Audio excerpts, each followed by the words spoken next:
بدشگونی لینا یہ بہت سارے معاشروں میں اور تہذیبوں میں مروج تھا اور اب بھی مروج ہے، لیکن اسلام نے اس کی نفی کی ہے۔ بدشگونی کیا ہے؟ کسی دن کو، کسی جگہ کو، کسی شخص کو منحوس خیال کرنا۔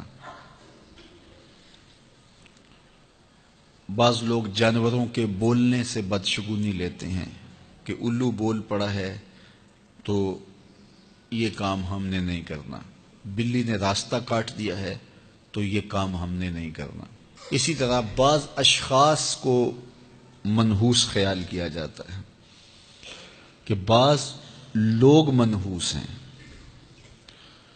عموماً بعض خاندانوں کے اندر کسی عورت کو منحوس خیال کر لیا جاتا ہے اور پورے خاندان کے لوگ اس کے بارے میں یہ رائے قائم کر لیتے ہیں کہ یہ منحوسہ ہے، اور یہ اگر صبح صبح اس سے ملاقات ہو گئی تو پھر سارا دن خراب گزرے گا۔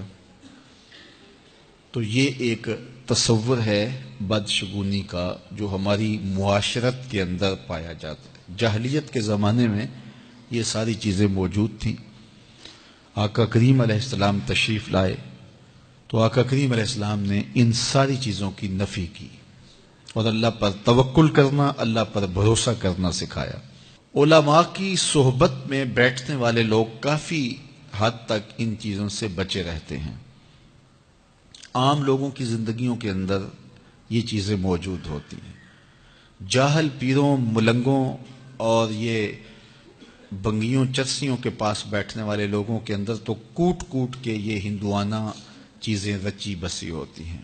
اس لیے ہمیں شریعت بیضاء کے مطابق ہی اپنی زندگی گزارنی چاہیے اور اپنے نظریات شریعت سے ہی لینے چاہیے۔ اہل علم کی صحبت میں بیٹھنے سے نور ملتا ہے اور حقیقی رستہ نصیب ہوتا ہے۔ تو کسی کو منحوس قرار دے دینا یہ ہماری اپنی اختراع ہوتی ہے، ہمارا اپنا وسوسہ باطن ہوتا ہے۔ حضور نے ارشاد فرمایا ایک تو متعدی مرض نہیں ہے کہ اگر میں اس کے پاس بیٹھا تو یہ مرض مجھے اس سے لگ جائے گی۔ دوسری بات ارشاد فرمائی ولا حامتا، الو کا بولنا کوئی معنی نہیں رکھتا، اس کی آواز کوئی معنی نہیں رکھتی۔ تیسری بات فرمائی اور نہ ہی ستاروں کی کوئی تاثیر ہے کہ فلاں ستارے کا یہ اثر ہے۔ اقبال کہتا ہے یہ ستارے میری قسمت پر کیسے اثر انداز ہوں گے جو خود افلاک میں زار و زبوں گھوم رہے ہیں۔ وہ بعض کہتے ہیں ہاتھ کی لکیریں کام کرتی ہیں، جی یہ تیری ہاتھ میں فلاں چیز کی لکیر ہی نہیں ہے، فلاں کی لکیر ہے۔ وہ بیٹھے ہوتے ہیں نا فٹ پاتھ کے اوپر پروفیسر بابا جو قسمت کا حال بتاتے ہیں اور 10 روپے لیتے ہیں، تو وہ بتا رہے ہوتے ہیں تیری قسمت میں یہ ہے، تیری قسمت میں یہ ہے، تیری قسمت میں یہ ہے۔ وہ کسی نے کہا قسمت تو ان کی بھی ہوتی ہے جن کے ہاتھ بھی نہیں ہوتے۔ تو یہ لکیروں میں قسمت کو تلاش نہیں کیا جا سکتا۔ جب بچہ شکم مادر میں 120 دن کا ہوتا ہے، صحیح حدیث میں آتا ہے، فرشتہ اس کی عمر بھی لکھ جاتا ہے، اس کا رزق بھی لکھ جاتا ہے، اس کا شقی و سعید بھی ہونا لکھ جاتا ہے۔ لکھ دیا گیا، قلم اٹھا لیے گئے اور صحیفے خشک ہو گئے، اب کوئی نہیں لکھا جائے گا۔ تو جو شکم مادر میں لکھا گیا۔ اور چوتھی بات اللہ کے محبوب نے فرمایا کہ سفر کچھ نہیں ہے۔ یعنی کچھ لوگ کہتے ہیں یہ جو سفر کا مہینہ ہے یہ بہت ہی سخت مہینہ ہوتا ہے اور ان دنوں کے اندر سفر نہیں کرنا چاہیے، ان دنوں کے اندر شادی نہیں کرنی چاہیے، ان دنوں کے اندر اگر شادی کی جائے تو وہ شادی کامیاب نہیں ہوتی، اس لیے کہ یہ مہینہ منحوس ہے۔ میں آپ کو بتاتا ہوں کہ اس سفر کے مہینے میں سیدنا علی کی شادی حضرت سیدہ فاطمہ سے ہوئی ہے۔ بتاؤ اس سے کامیاب کوئی شادی ہو سکتی ہے؟ کوئی کہتے ہیں جی اس مہینے میں اگر شادی ہو تو اولاد نہیں ہوتی۔ حضرت علی اور سیدہ فاطمہ کی شادی ہوئی ہے، حسن اور حسین پیدا ہوئے ہیں، ایسے کوئی بیٹے تو لاؤ زمانے میں۔